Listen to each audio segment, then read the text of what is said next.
Warriors stand pat at NBA trade deadline, still believe they can make a playoff run. Sometimes at the NBA trade deadline, no move is the best move. The only trade the Golden State Warriors made prior to Thursday's deadline was to send Corey Joseph to the Indiana Pacers. No disrespect to Joseph, but that doesn't even qualify as a move.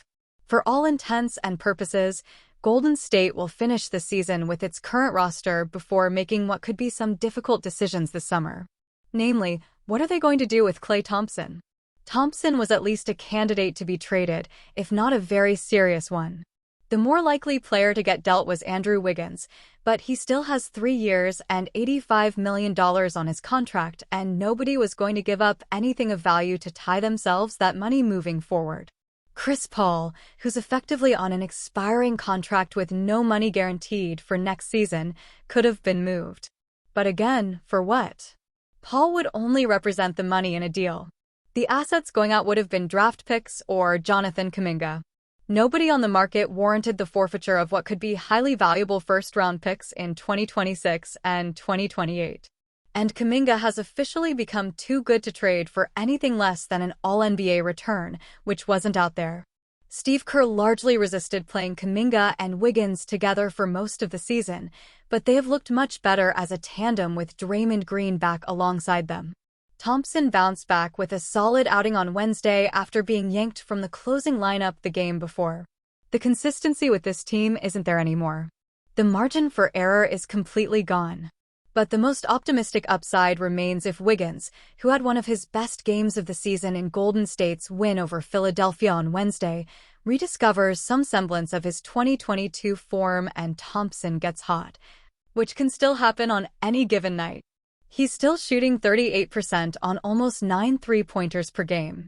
Throw in the return of Green, which at least buoys an otherwise sunk defense, the eventual return of Paul, and the promising emergence of Lester Quinones, Tracy Jackson-Davis, and Guy Santos to go along with Brandon Podziemski.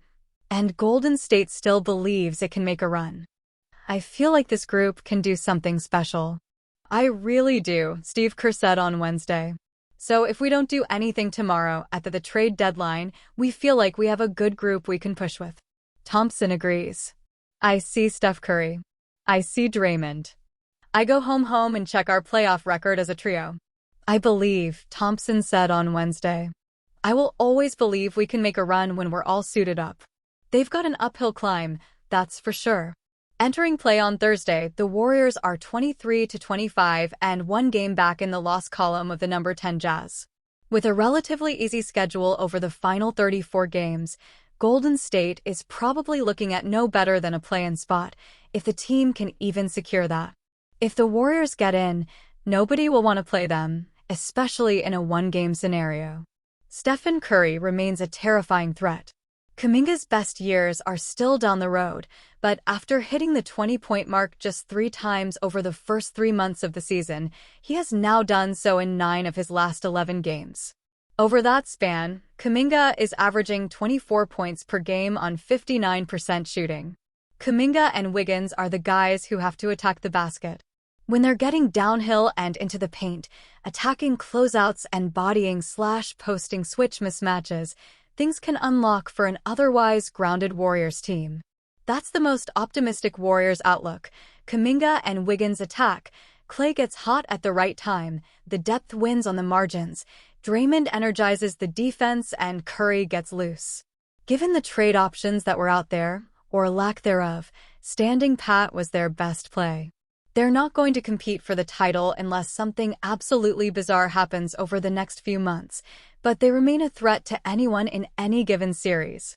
From there, they can address larger questions this summer, when Thompson and Paul will come off the books, and they can evaluate things with a clear head and a clearer cap sheet.